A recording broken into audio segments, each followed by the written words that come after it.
हाय दोस्तों, तो आपके बीच एक और नई कहानी लेकर आए हैं। एक बार की बात है, एक जंगल के किसी घने पेड़ पर एक गौरैया का जोड़ा रहता था। वो उस पेड़ पर अपना घोंसला बनाकर गुजार बसर करते थे। दोनों खुशी खुशी अपना जीवन बिता रहे थे।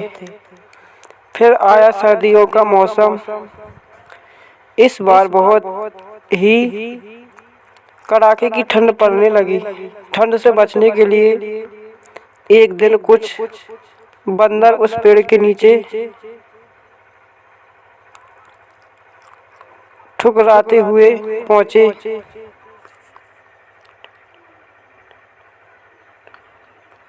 तेज ठंडी हवाओं से सभी बंदर कांप रहे थे और बहुत ही परेशान थे। पेड़ के नीचे बैठने के बाद वो आपस में बात करने लगे कि खास कहीं से आग सेंकने को मिल जाती तो ठंड दूर हो जाती। उसी बीच एक बंदर की नज़र पास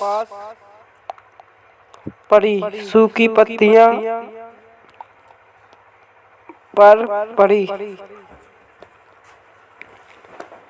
उसने दूसरे बंदर से कहा, चलो इन सूखी पत्तियों को इकट्ठा करके जलाते हैं। उन बंदरों ने पत्तियों को एक जगह इकट्ठा किया और उन्हें जलाने का उपाय करने लगे। ये सब पेड़ पर बैठी गौरैया देख रही थी। ये सब देखकर उससे रहा नहीं गया और वो बंदरों से बोल पड़ी, तुम लोग कौन हो? देखने में तो तुम आदमियों की तरह लग रहे हो, हाथ पैर भी हैं।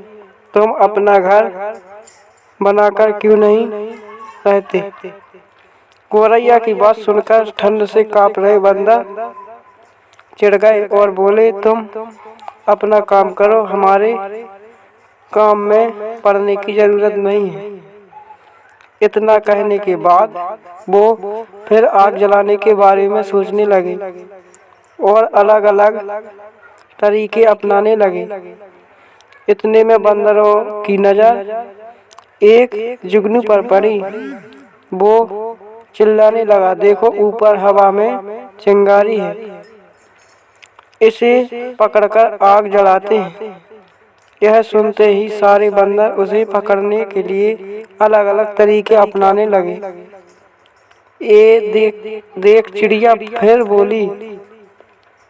बोल पड़ी, यह जुगनू है, उससे आग नहीं सिलगेगी। तुम लोग तो पत्थरों को घिसकर आग जला सकते हो।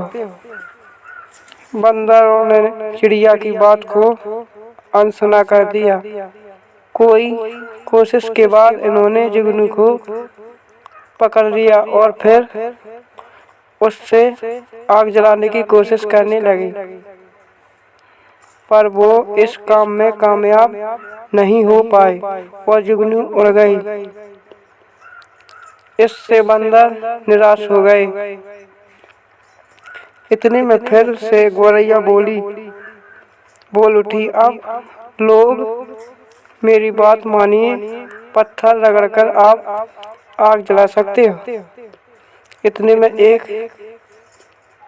गुस्साया हुआ बंदर से रहा नहीं गया और उसने पेड़ पर चढ़कर गौरैया के घोंसले को तोड़ दिया। यह देख चिड़िया दुखी हो गई और डर कर रोने लगी।